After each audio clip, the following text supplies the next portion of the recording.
Thermal expansion में ही heading डाल दो। पहले एक चीज समझो,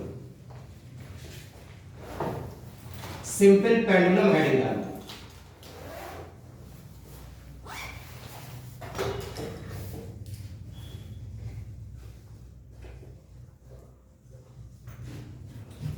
मेरी बात सुनना बेटा, एक्चुअली हम लोग बात करेंगे उन पेंडुलम क्लॉक्स की जिनमें मेटल पेंडुलम लगा हो। लकड़ी का पेंडुलम हमें नहीं चाहिए, प्लास्टिक वाला नहीं चाहिए, जिनमें मेटल पेंडुलम लगा हो। तो ये पेंडुलम की लेंथ है। अगर टेम्परेचर बढ़ाओगे तो पेंडुलम की लेंथ बढ़ जाएगी, अगर टेम्परेचर डिक्रीज करोगे तो पेंडुलम की लेंथ डिक्रीजेस, है ना। तो लेंथ ऑफ पेंडुलम टेम्परेचर बढ़ाने पर बढ़ेगी और घटाने पर घटेगी। और लेंथ पर डिपेंड करता है टाइम पीरियड। तो एक बार मैं तुम्हें दोबारा से चीजें बता रहा हूं, सिंपल पेंडुलम साथ में नोट कर सकते हो। पहला पॉइंट तो हमें यह मालूम होना चाहिए, बिल्कुल साथ में नोट कर लो, तुरंत रब कर दूंगा। ये O,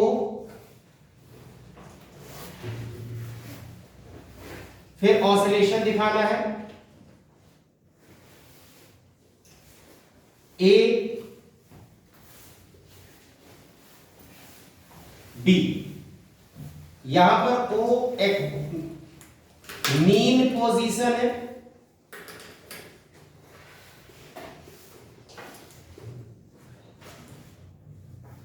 A and B extreme positions है।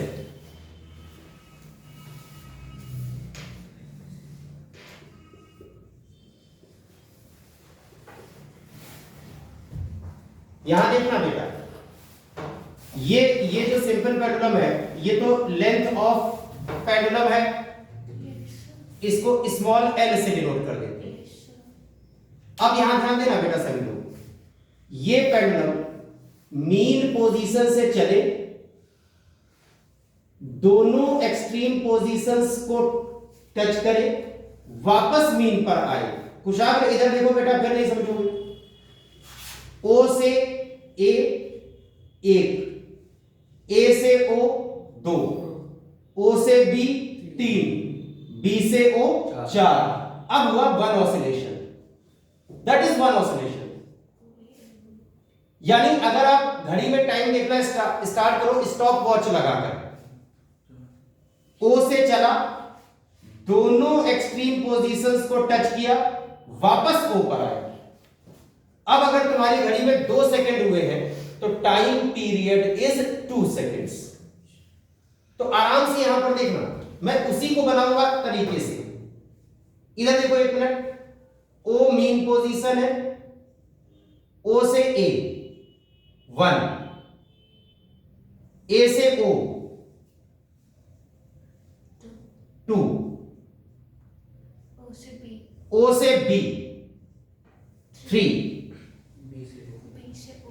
B से O 4। ये मिल करके one oscillation.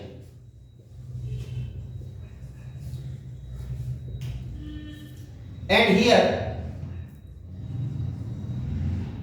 The time to complete one oscillation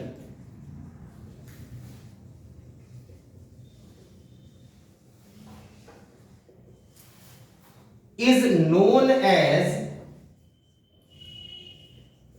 time period, denoted by capital T।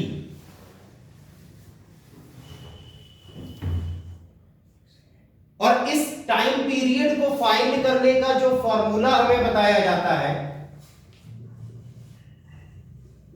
वो होता है 2 pi under root L upon g.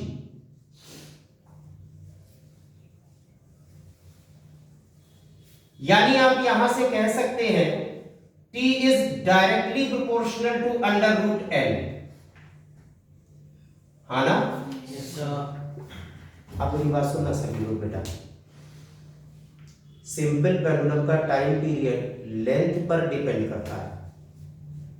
यानी अब अगर हमारा मेटल पेंडुलम है, मेटल रॉड है, तो टेम्परेचर बढ़ाने पर उसकी लेंथ बढ़ जाएगी, और अगर लेंथ बढ़ जाएगी तो टाइम पीरियड डायरेक्टली प्रोपोर्शनल बढ़ेगा, डायरेक्टली प्रोपोर्शनल टू, मतलब लेंथ बढ़ने पर टाइम पीरियड बढ़ेगा।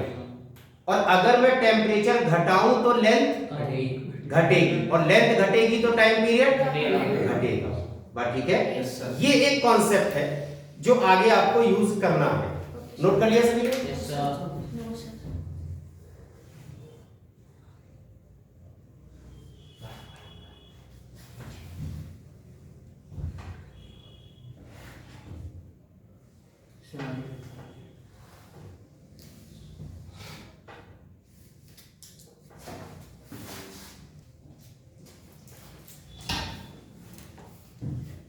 अब हेडिंग डाल दो बेटा, change in time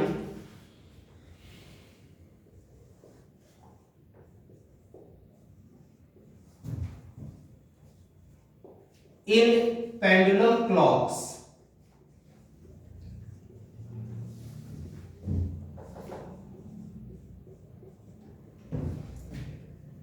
due to change in temperature.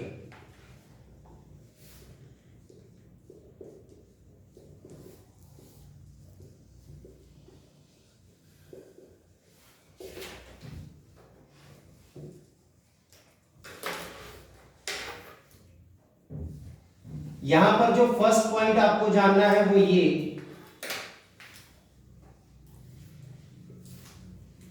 When pendulum clock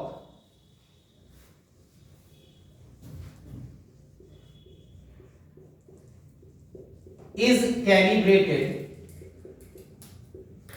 मतलब बनाई जाती है,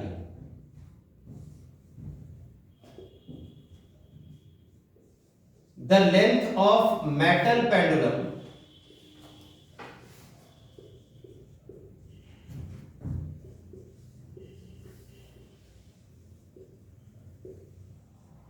be take in such a way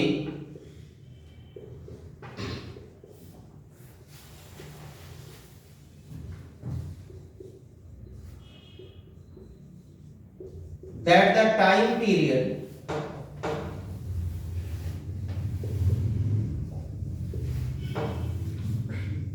equals to real 1 second.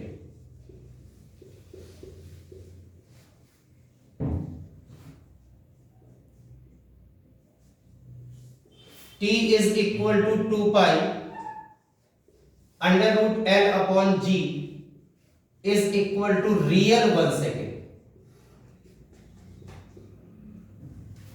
बेटा इधर देखो, फिर बाद में नोट करना। एक्चुअली फिजिक्स के अंदर या साइंस के अंदर हर चीज डिफाइंड है। Length of 1 second, length of 1 minute, length of 1 hour, सब डिफाइंड है कि इतना ही होना चाहिए। भाई मान लो बाई चांस तुम्हारे हाथ में पहनी हुई घड़ी रुक जाए, खराब हो जाए, तो क्या दुनिया का टाइम रुक जाएगा? हम जो अपने घड़ियां पहनते हैं, ना हो पेंडुलम क्लॉक्स, उनमें भी जब बैटरी वीक हो जाती है तो स्लो हो जाती है घड़ी। कई बार घड़ी मैकेनिज्म में खराबी की वजह से फास्ट हो जाती है। तो पहले तो मन में ये बनाने की कोशिश करो कि फास्ट और स्लो का मतलब क्या होता है। भाई आपके जो सेकेंड्स वाली निडल है वो रियल 1 सेकेंड ही एक आगे बढ़ेगी तो सही समय बताएगा, और अगर वो 1 सेकेंड रियल 1 सेकेंड से लंबा हो जाए तो तुम्हारी घड़ी में देर से 1 सेकेंड बजेगा ना। असली टाइम के रिस्पेक्ट में तुम्हारी घड़ी में 1 सेकेंड देर से बज रहा है तो घड़ी क्या हो जाएगी? स्लो। Very good. और अगर जल्दी जल्दी चलने लगे फास्ट हो जाएगी, हाँ ना? यानी लेंथ 1 सेकेंड की जो डिफाइंड है साइंस में वही होनी चाहिए। अगर 1 सेकेंड की लेंथ बढ़ गई तो घड़ी स्लो हो जाएगी, और अगर 1 सेकेंड की लेंथ घट गई तो घड़ी फास्ट हो जाएगी। अब मेरी बात फिर से सुनना बेटा, ये जो पेंडुलम क्लॉक्स हम लोग यूज करेंगे उनका मैकेनिज्म क्या होता है कि वन टाइम पीरियड में अभी तुम्हें समझा के लाया। ये जो पेंडुलम क्लॉक्स, एक तो वो वाली घड़ियां होती है जिनमें वो शो पीस में लगा रहता है, मतलब सेकंड की सुई अपना अलग चल रही है, वो पूरा अलग है मैकेनिज्म, और ये पेंडुलम बस एक सेल से ऐसे ऐसे घूम रहा है, वो तो शो पीस है। जो असलियत में पेंडुलम क्लॉक्स है उनमें क्या मैकेनिज्म होता है कि जब एक टाइम पीरियड पूरा होगा, मतलब देखना ओ से ये, तो 1 सेकंड वाली सुई 1 सेकंड आगे बढ़ेगी, और ये रियल 1 सेकंड है तो वो रियल 1 सेकंड बढ़ेगी, ये गड़बड़ 1 सेकंड है तो वो गड़बड़ 1 सेकंड बढ़ेगी। हाँ ना भाई, सीधी सी बात है। अगर रियल 1 सेकंड के बराबर है तो असलियत वाला टाइम बताएगी, और वही हमें सीखना है कि टेम्परेचर पर अगर हम सोचें तो टेम्परेचर की वजह से कैसे कमी आ सकती है टाइम के अंदर, या तो स्लो हो जाए या फास्ट हो जाए। तो अभी यहां पर देखना मैंने क्या लिखा यहां कि घड़ियों को बनाते समय भाई उन्हें गड़बड़ घड़ी तो बनानी नहीं है, उन्हें घड़ी सही बनानी है, तो वो लेंथ इतनी रखते हैं पेंडुलम की, इतनी लेंथ रखते हैं कि ये जो सॉल्व करें तो अंदर यहां पर आंसर आए 1 सेकंड, और वो भी रियल वाला 1 सेकंड। पर ठीक है ना। अब 2 केसेस हैं, उन दोनों केसेस को देखो, बाद में नोट करो, पहले इधर देखो और साथ में डिस्कस करो। फर्स्ट पॉइंट में ही A point, if temperature is greater than calibration temperature,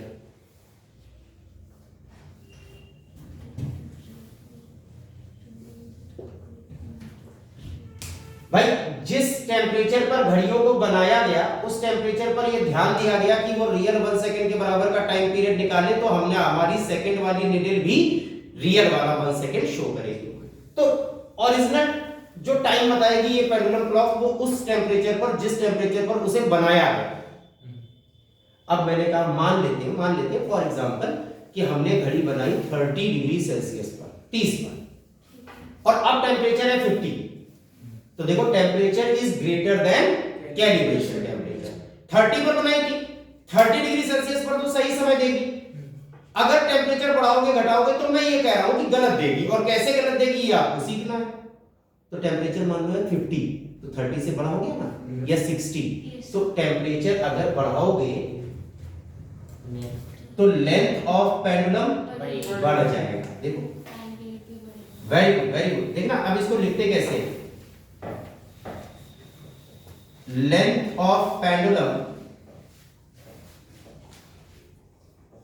आगे वाले में फिर हम सिर्फ सिंबल्स लिखेंगे, इंक्रीजेस। अगर लेंथ इंक्रीजेस तो टाइम पीरियड इंक्रीजेस,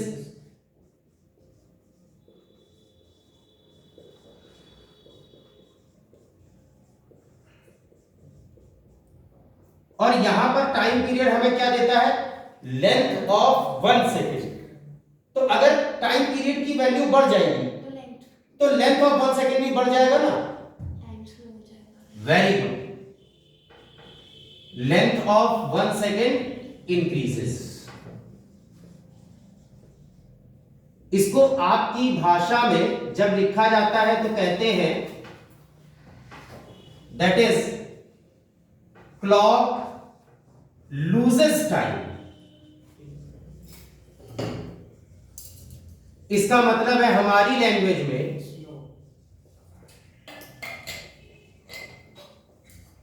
स्लो हो जाएगी, ठीक है।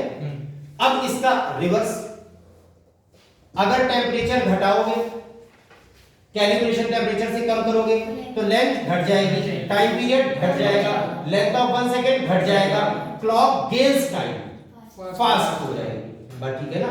अब इसमें एक बहुत बेवकूफी वाला क्वेश्चन बताता हूं तुम्हें। लोग जानते हो कैसे कहते हैं, पेंडुलम क्लॉक्स के लिए पूछेंगे समर में क्या होगा, विंटर में क्या होगा। देखना वो वही वाली है बात। समर का मतलब है वो ये कहना चाहते हैं temperature is greater then calibration temperature, तो समर में स्लो हो जाएगी और विंटर में फास्ट हो जाएगी। लेकिन यार श्रेयांश सोचो तो, अगर मान लो हमने घड़ी बनाई है 60 डिग्री सेल्सियस पे, और हमारे यहाँ गर्मियों में 40 डिग्री सेल्सियस पड़ रहा है, तो उसका क्या मतलब है? कैलिब्रेशन टेम्परेचर के रिस्पेक्ट में देखना है। लेकिन अगर कभी कोई ऐसे क्वेश्चन पूछे तो लिख दो, किताबों में है ये कि समर में टाइम स्लो हो जाएगा और विंटर में टाइम फास्ट हो जाएगा। बात ठीक है? तो उसी को मैं लिख रहा हूं। B point, if temperature is lesser than calibration temperature,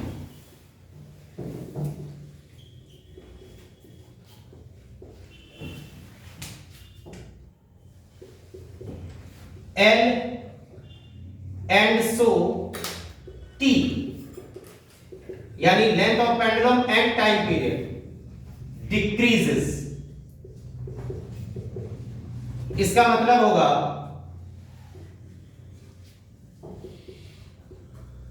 length of 1 second decreases, और इसका मतलब होगा क्लॉक gains time,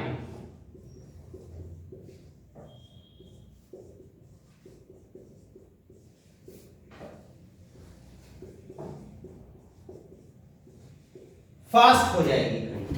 बात ठीक है? तो यार एक बार में बस एक बार रिपीट कर लो मेरे साथ। पेंडुलम क्लॉक केवल और केवल अपने कैलिब्रेशन टेम्परेचर पर ही सही समय देगी, अकॉर्डिंग टू कॉन्सेप्ट। जिस टेम्परेचर पर उसे फैक्ट्री में बनाया गया, केवल उसी टेम्परेचर पर वो राइट टाइम देगी। अगर उससे ज्यादा टेम्परेचर है तो गलत, कम टेम्परेचर है तो गलत। अच्छा, ज्यादा टेम्परेचर पर स्लो हो जाएगी और कम टेम्परेचर पर फास्ट हो जाएगी। बात ठीक है? नोट करो।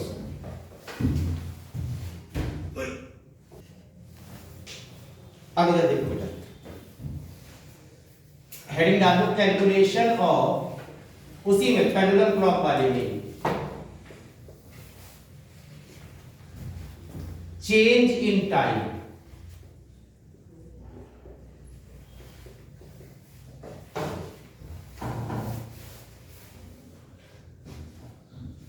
ये सेकेंड पॉइंट हो गया।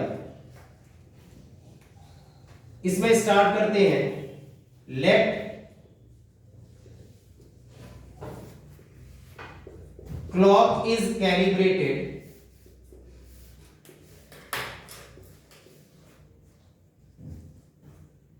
at theta degree Celsius and at that temperature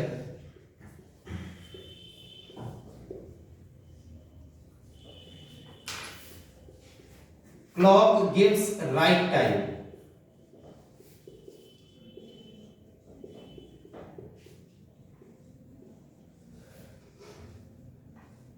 Where time period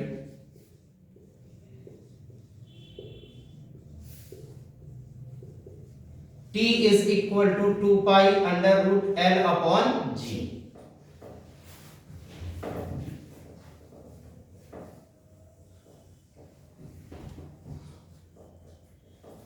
अब एज्यूम कर लेते हैं। अब लिखना छोड़ो बेटा, इधर देखो, अब ध्यान से, जहां ना समझ में आए वहां पूछो। लिखना छोड़ दो आदित्य, इधर देखो। Let the temperature is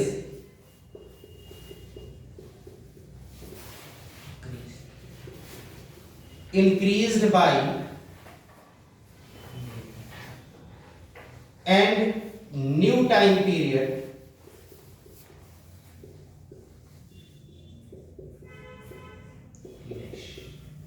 तो अब जब तो ये चेंज हो गया तो मैंने इसे टी डैश लिख देना है। टी डैश लिखूंगा तो मैं यहां पर 2 पाई तो 2 पाई ही रहेगा, L becomes L dash. Temperature बढ़ाने या घटाने पर लेंथ चेंज हो जाती है ना, तो पहले एल लेंथ थी, अब एल डैश है। और एल डैश का फॉर्मूला एल 1 प्लस माइनस नहीं बेटा, टेम्परेचर बढ़ा रहे हैं plus alpha delta upon g.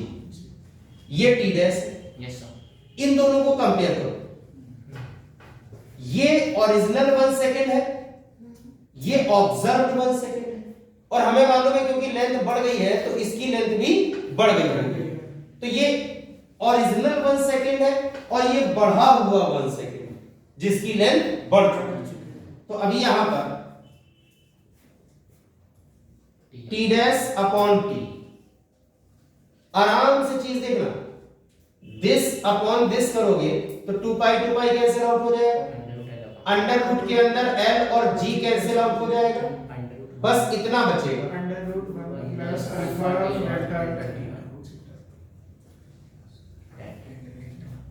यानी इसे हम लिख सकते हैं 1 plus alpha delta theta raise to the power 1/2। और मैंने आप लोगों को बताया है बाइनोमियल एक्सप्रेशन, फिर से एक बार याद दिलाता हूं। Since alpha is very small,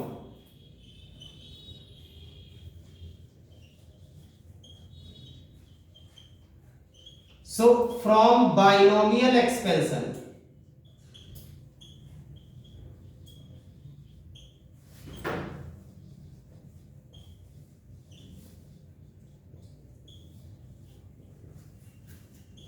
one plus alpha delta theta whole raise to the power 1/2 में जो स्मॉल है अल्फा, उससे ही 1/2 को मल्टीप्लाई करो, पावर को ही मल्टीप्लाई कर देते, -1/2 होता तो -1/2 अल्फा डेल्टा थीटा आ जाता।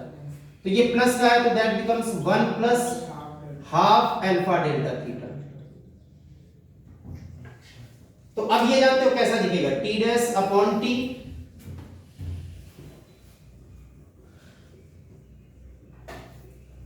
One plus half alpha delta theta,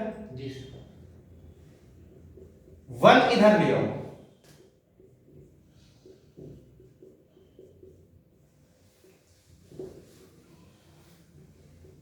इसे सॉल्व करोगे तो एलसीएम टी आ जाएगा, ऊपर T dash minus T.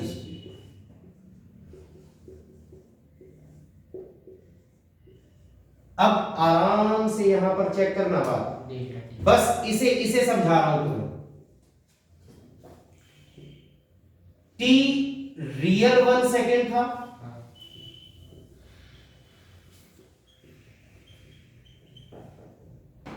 T dash observed 1 second है, और तुम्हें मालूम है T dash is greater than T, तो T dash minus T gives you the change in time.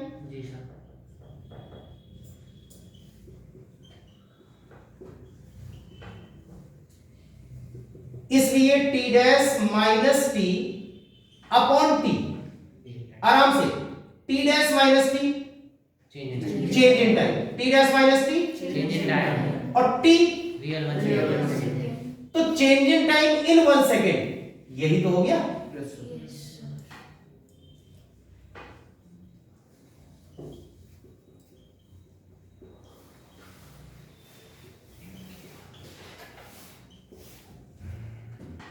अब अगर मैं कहूं change in time in 1 second, तो देखो कितना आसान सा फॉर्मूला है, हाफ अल्फा डेल्टा थीटा, और किसी चीज का कोई लेना ही देना नहीं है। कैलिब्रेशन टेम्परेचर कितना था कितना नहीं था, क्या हुआ कैसे हुआ, कोई मतलब नहीं है, सिर्फ 2 पॉइंट्स हैं।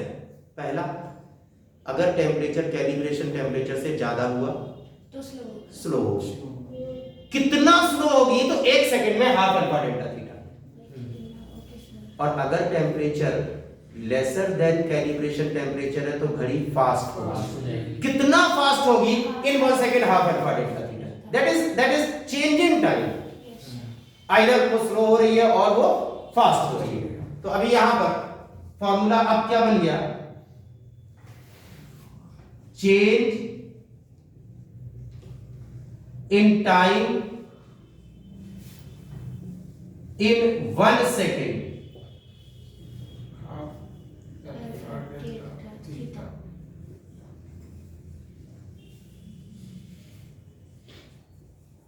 जी सर। अब इसी को मैं और आगे बढ़ा रहा हूं, एक दिन में, इधर देख देता हूं, इधर देख देता हूं, इधर देखना,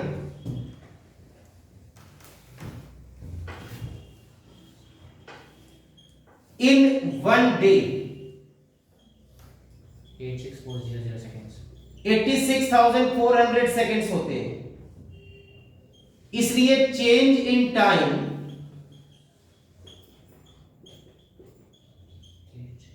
86,400. इन 1 डे 86,400 को मल्टीप्लाई कर दो हाफ अल्फा डेल्टा थीटा से 4200 अल्फा डेल्टा। तो 43,200 अल्फा डेल्टा थीटा। अब अगर 2 दिन में चाहिए तो इसी को 2 से मल्टीप्लाई कर दो, 5 दिन में चाहिए तो इसी को 5 से मल्टीप्लाई कर दो। हाँ ना, सब ये फॉर्मूला याद रखते हैं। Change in time in 1 second half alpha delta theta. ठीक है, चाहे घड़ी स्लो हो चाहे घड़ी फास्ट हो। तो यहां पर अब pendulum clock is calibrated at 25 degree Celsius. इस लाइन का मतलब होता है कि ये वाली पेंडुलम क्लॉक केवल 25 डिग्री सेल्सियस पर ही राइट टाइम देगी और दे ही नहीं सकती। अब इससे ज्यादा टेम्परेचर है 55, तो since 55 degree Celsius is greater then calibrated temperature, calibration temperature. Yes. So clock loses time. अब कितना? तो लॉस इन टाइम 2 दिनों में, तो 2 into 43200 अल्फा डेल्टा थीटा। ठीक है, यहां पर अल्फा गिवन होगा, मान लो अल्फा गिवन है 11 into 10 की पावर -6 पर डिग्री सेल्सियस, ऐसे ही होता है। तो अब अल्फा गिवन है और डेल्टा थीटा कितना है 55 माइनस 25 यानी 30। अब यहां आंसर लिखा, जितने भी सेकंड स्लो हो गई वो आपको मिल जाएगा। ये है आपका पूरा काम पेंडुलम क्लॉक का।